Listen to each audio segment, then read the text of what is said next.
Good day everyone, tuloy ang laro. I am Maurice Domingo of ABS-CBN Sports and today we are going to talk beyond sports dahil pag-uusapan natin ang sneaker culture, pagko-collect ng sapatos at marami pang iba. And we have the perfect person to talk about it. Let's welcome Mr. Carlo Ople. Yeah. Hi, sir! Thank you. Thanks for having me. Shout out to everyone watching today. Ayan. Shout out everyone. So sir, welcome to ABS-CBN Sports. How are you? Thank you. Okay naman. Kakatapos lang ng Valentine's. So, happy. Happy! Ayan. So, let's talk about yung pagko-collect ng sapatos, sir. When did you start collecting shoes? Well, I first got into sneakers when I was young. Pero it wasn't like I could afford to buy the shoes that I wanted. Regalo na nanay ko eh. How young? Grade school eh. Parang naalala ko pag Jordan 5 yung binigay. Pero yun yung pinakauna ko sapatos. Pero I wanted to buy more, but unfortunately, you're such a young age, di ba? You can't afford to buy sneakers. Nahiya naman ako humingi sa magulang ko ng sapatos. So I had to put that off. When the time came, I could actually afford to buy shoes. I think video recently lang yun, siguro wala pa 8 years ago when I got back into it. Tapos nakita ko yung Ultra Boost, nagulat ako dun sa parang boost technology that was there. Kumbaga hindi na lang siya sinusot mo na sa sapatos mo, but it actually has a lot of functional benefits that are already part of the shoe. Hindi na lang siya pang aesthetic, kumbaga. May purpose siya. Correct. So, from the time na binigyan kayo ng mom yun ng Jordan 5, if I'm not mistaken, sir, who inspired you na, alam mo yung pagsabi niyo na rekindle yung love niyo ng pagko-collect ng sneakers? Sino yung nag-inspire sa inyo to do it? Well, several people. Obviously, nandyan si... now, not so much, but before, Kanye. Yay! Diba? So, lalo na when he came out with yung first wave of 350s, yung line na yun really got me super fascinated. Na-rekindle na yung love for Jordans. Kasi I was part of the generation that actually watched Michael Jordan play. All of those iconic sneakers on time, I started recollecting again. When you started recollecting, sir, what was your mindset? Did you want to go big immediately, mga high-end agad? Or did you want to start na, sige, since kakasimula pa lang, dito muna tayo sa mga budget-friendly, mga low-key lang na shoes? Siguro what makes me different compared to other collectors is when I started, I immediately wanted to create content around it. So pag bibili ako ng sapatos nun, ang iniisip ko, can I create content out of this? Is this something that the audience would want to watch?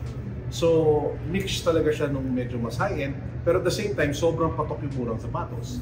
So, sir, gusto kong tanongin kung anong type of collector kayo. Kayo ba yung for your eyes only, yung dinidisplay niyo lang, or yung ginagamit niyo talaga yung mga binibili ninyo? Ginagamit, and I'm very much more curated now. Dati kasi, yun nga, because I was creating content, I would buy pretty much almost everything and anything that came out. Every sneaker now has a story. Every sneaker has a point why I bought it. May emotional or whatever connection to the shoe or the story behind the shoe or the designer behind the shoe. So, mas pili na talaga na yun. Oo. So, since sasabi mo yan, sir, na parang mas pili ka na ngayon mas pihikan ka na sa pagbili ng sapatos, do you buy based on your budget or may mga exceptions po ba kayo na, sayang to kung di ko bibilin, kaya okay lang kahit lumampas ako ng konti? It depends on the shoe. If it's something that's really hard to find, for example, this one is the Air Force One inside out yata. Ito yung sinuot ni Francis MB4. It's mga Philippine colors. You have the, nakita ko lang to sa Urban Necessities sa Vegas. Wala na akong makitang size 12 nito. Sobrang mahal siya sa StockX and all other online sites. So while it was a little beyond the budget, parang I pulled the trigger. Kasi it was something that you couldn't buy normally. But if it was like more accessible sneakers, I'll definitely try to either go within or if not less than my budget. Is it still worth it to collect and invest on shoes? I think you should collect because you enjoy it. For the everyday person who just loves shoes, just buy what you can afford and what you love to wear and collect. So, sir, since for sure marami yung nanonood sa mga vlogs ninyo, merong isang video or merong isang content earlier this year, na sabi mo mas naging low-key ka na sa pagko-collect ng sapatos na sabi mo you parang had set your priorities na hanggang kailan or may hangganan ba ang pagko-collect ng sapatos? Oo naman, may hangganan. Ang kaisa-isang bagay lang na walang paghangganan, dapat sabi ko sana dapat kasal eh. Pero, hi, misis ko. Hi, shout out to my wife.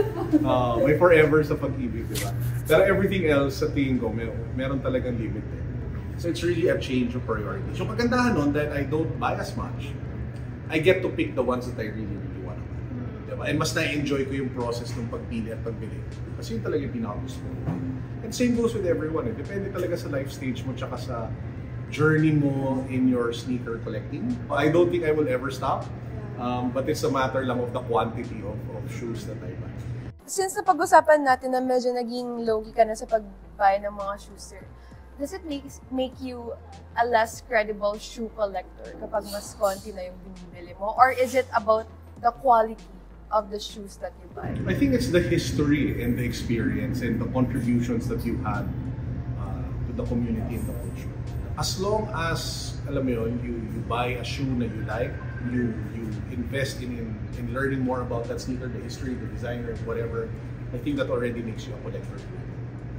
Yeah, tama yan, sir. So, since we talk about collecting shoes, what can you say to those na hindi masyadong fun sa idea ng pagko-collect, na sa kanila waste of money lang yung pag-collect? They're entitled to their opinion and they can spend their money wherever and whatever they want. Pero I really think that everybody has their own little tickle when it comes to collecting. I know people who love watches, I know people who love toys, I know people who love shoes, I know a sock collector. Kanya-kanyang sayad din yan, di ba? So kung para sa inyo hindi sapatos, I'm sure there's something that, that makes you happy. And what about, sir, what's your advice or any message to those naman na gustong tinitingala ka, na gusto ko din mag-collect na din ng mga sapatos, ganun? If there's one thing that you can do to make a hobby sustainable or collecting sustainable, you try to at least offset the cost by trying to make money out. Ang sarap magising araw-araw na nag-enjoy ka sa ginagawa mong pinagkakitaan. Work hard, save your money, collect a few that you can afford, pero find a way na eventually what you love, be it shoes, toys, whatever, is what you end up making money out of para enjoy ka talaga araw-araw. Thank you so much, Sir Carlo, and thank you so much sa ating mga viewers. Sana nagustuhan niyo ang ating interview with Sir Carlo Ople. And again, sir, thank you so much. Thank you.